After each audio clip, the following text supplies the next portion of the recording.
permit us to begin the process of moving forward expeditiously in order to address the framework of the American Rescue Plan that President Biden has set forth. We look forward to doing that and hope that some of our Republican colleagues will join us, because the COVID-19 pandemic is not a Democratic crisis or a Republican crisis. It's an American crisis.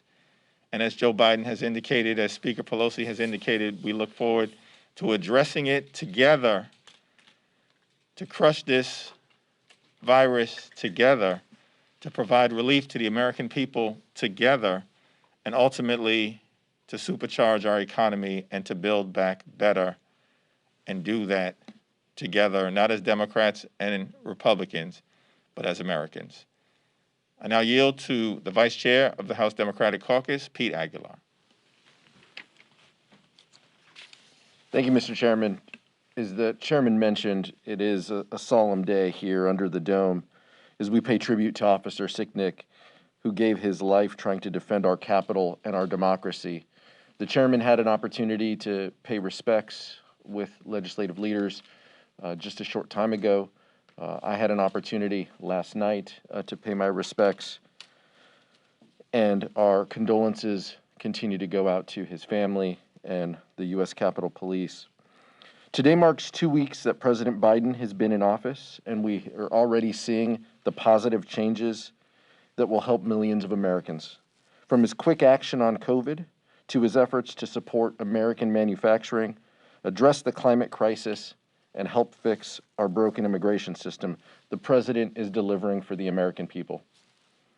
I was glad to see the President put an emphasis on family reunification yesterday, and I look forward to working with the administration to ensure the families who were cruelly torn apart by Donald Trump are united. Our top priority continues to be passing the President's American Rescue Plan and to build back our communities and jumpstart our economy. This should have bipartisan support, as the Chairman said, but congressional Democrats won't be impeded by Republican obstruction. We have to get this done, and we will. Thank you, Pete. Any questions? Congressman, I have two questions. The first is on Biden's call today. Did he have any reservation whatsoever about moving on reconciliation in a partisan manner? And can you explain what sort of message he was, if he was fully supportive of it, what specifically he said? Yeah, we didn't discuss the process of reconciliation in terms of the legislative mechanisms as has been set forth to move the particular rescue plan. It was a high-level discussion about the need to address the pain and the suffering and death being experienced by the American people. He talked about the importance of bipartisanship, but framed it, in my view, in the broadest possible context. It's important to note that a significant number of Trump Republicans amongst the American electorate back the American Rescue Plan. And of course, we have entities like the Chamber of Commerce, as well as the Business Roundtable, which back the American Rescue Plan. Republican mayors and county executives and governors have also expressed support for President Biden's American Rescue Plan. So it is bipartisan amongst the American people. The question that remains is, will it be bipartisan here in the House and the Senate? And that's for the Republicans to decide. Are they going to continue the obstruction that took place for 8 years when Barack Obama was president? Or are they willing to actually extend the hand of friendship on behalf of the American people, with Joe Biden being a willing partner to work with us as congressional Democrats to get this done? And we'll see what happens later on today. And are you concerned about the precedent it would set if Democrats vote to strip a member of the other party of their committee assignment? Well, Kevin McCarthy should handle this problem because Marjorie Taylor Greene is totally out of control as a QAnon caucus leader, sympathizer, and someone who has denied that mass shootings where children were massacred has taken place, as well as promoted and apparently embraced efforts by some to facilitate violence against our legislative leaders. And so it seems to me that the best thing that could happen at this moment is for Kevin McCarthy to make clear that she should not be on the Education and Labor Committee. If he doesn't make that decision, I think as the Speaker and Steny Hoyer have indicated, we'll be prepared to move forward, but let's cross that bridge when we get to it. On the stimulus, do you see the House changing the Biden plan in any way? And if so, how? And then on the minimum wage, is that definitely going to be in here? Well, that's a question for the committee chairs to work out after we take the next step in the process. I think there is strong support for a $15 minimum wage. President Biden has expressed support for it. And certainly the House Democratic Caucus has passed the Raise the Wage Act in the previous Congress and strongly supports the effort to move forward in that direction. The three most important things I think that the president has indicated, and certainly that House Democrats are supportive of, is the need to make sure we provide direct assistance to everyday Americans, including increasing the survival checks to a total of $2,000, to make sure we address the needs of the Americans who are dealing with unemployment and food insecurity, as well as confronting the possibility of homelessness, to make sure that we provide substantial funding so that every single American can be vaccinated in a safe and effective way, and of course to make sure that we provide the support to state and local governments so they can continue to provide public health, public safety, public housing, public education, public transportation, and the provision of the public good. I think one of the things I also heard from the president this morning is the danger in not doing enough, the urgency of the moment, and to ensure that we do what we can to address vaccines, as the chairman mentioned, state and local support, food insecurity. All of these issues are priorities for the House Democratic Caucus and for the American people. And the president affirmed that in encouraging us to address this crisis. And so that's what we will do. That's what our committee chairs will be tasked to do through this process. With respect to our colleague across the aisle, this is someone who is unfit to serve in this body. I'm not worried about a precedent. This is someone who poses dangerous rhetoric. And from a member security perspective, we have concerns. And so I support, and I believe our caucus will support, acting on that tomorrow if Leader McCarthy does not act himself. I think it's just important to mention some of the senators who have commented on this as well. North Dakota Republican Kevin Cramer said, personally, I'd have a hard time supporting, for example, her positions on school shootings being staged and being on the Education Committee. John Thune said, House Republicans have to decide who they want to be. And I think that's exactly what we're talking about. Thank you. If I can just follow up, sir, something you said there.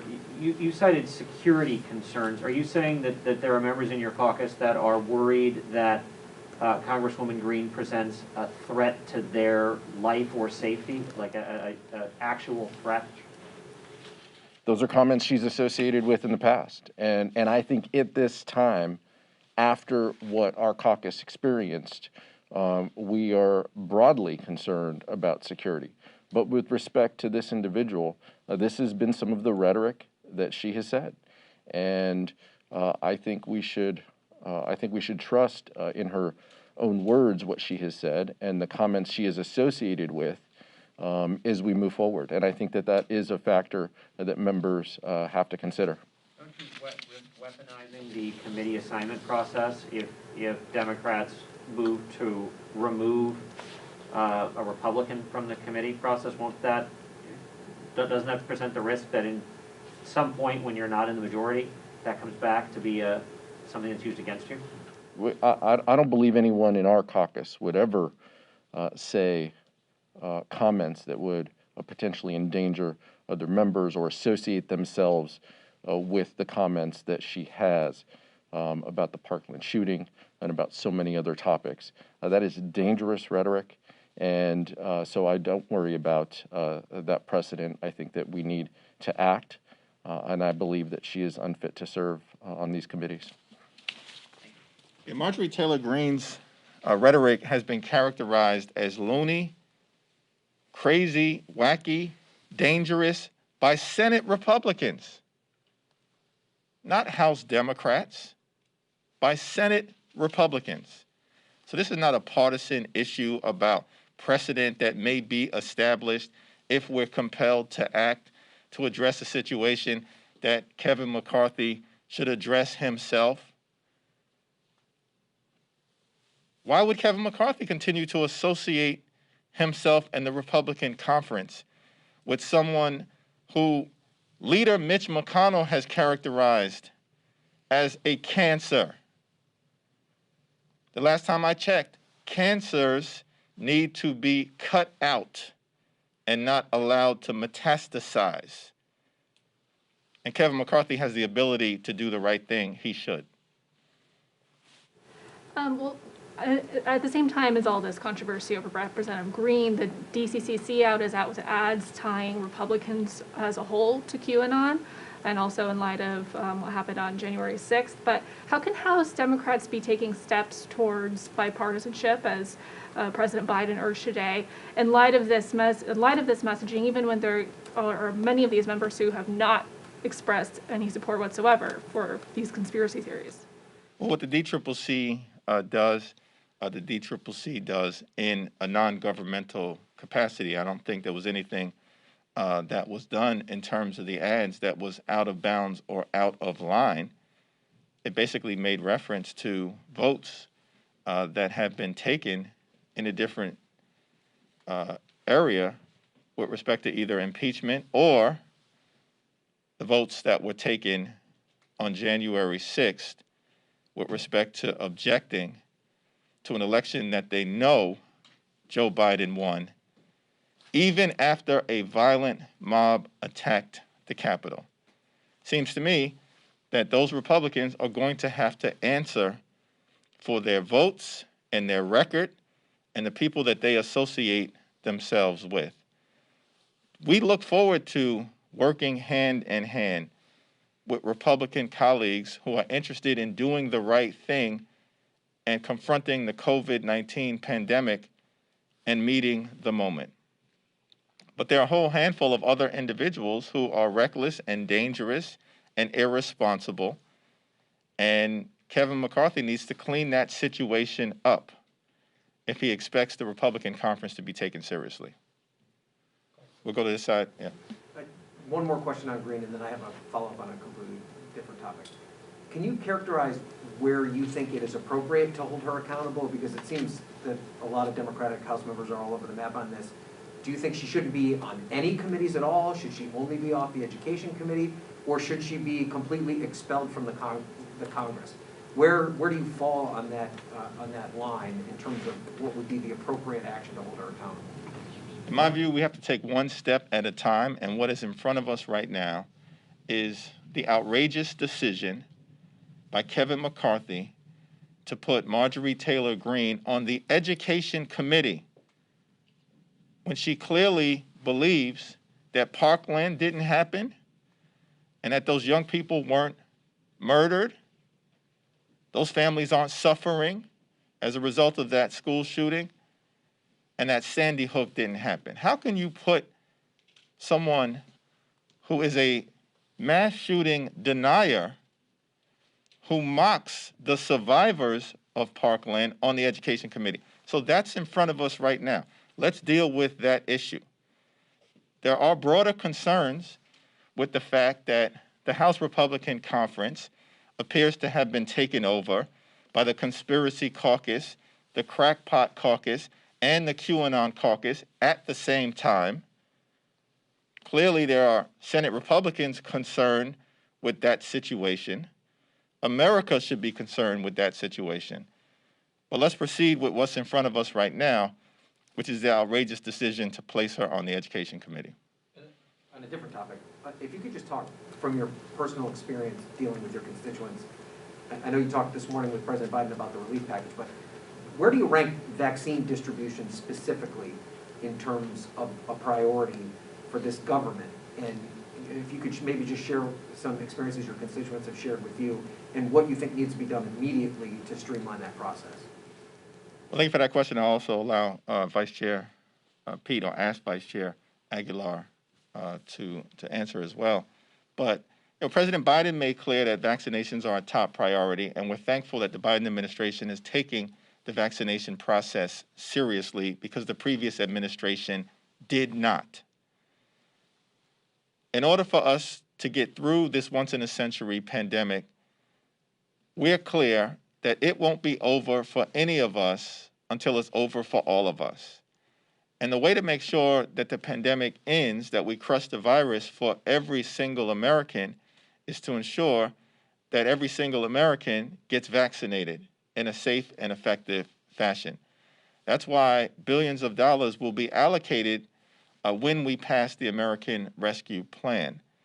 At the same time, we continue to encourage Americans to take the necessary steps around masking and social distancing and hand washing that have been recommended by the public health officials. I think the people that I represent back home in Brooklyn have been very clear that they want this to end, and they see vaccinations as a pathway to accomplish that objective, while also understanding that prioritizing essential workers, first responders, and seniors, and doing that in an orderly fashion, working our way eventually to young people, is the right approach. Getting help to our communities is our top priority. Economic relief, but to answer your question, vaccine distribution has to be among the highest, by far. In the county where I'm from, 60 miles from downtown LA, a county of 2.5 million people, we're getting 16,000 vaccines to the county a week. That's not enough. With over 200,000 individuals over the age of 65, with another 100,000 essential workers, food and agriculture workers, it's not enough. We appreciate that this administration is taking this seriously. They have inherited a situation that is awful. And so they are looking to turn that. But we need help in our communities. I know the chairman's community, my community, individuals want to be vaccinated. We need to do everything we can to make sure that there are more shots in arms. The administration is committed to that. House Democrats are committed to that. Last question? We'll take these two last questions, yeah. On impeachment, your managers released the brief yesterday. But is there any indication whether or not you're going to call witnesses and who those witnesses might be when this trial begins next week?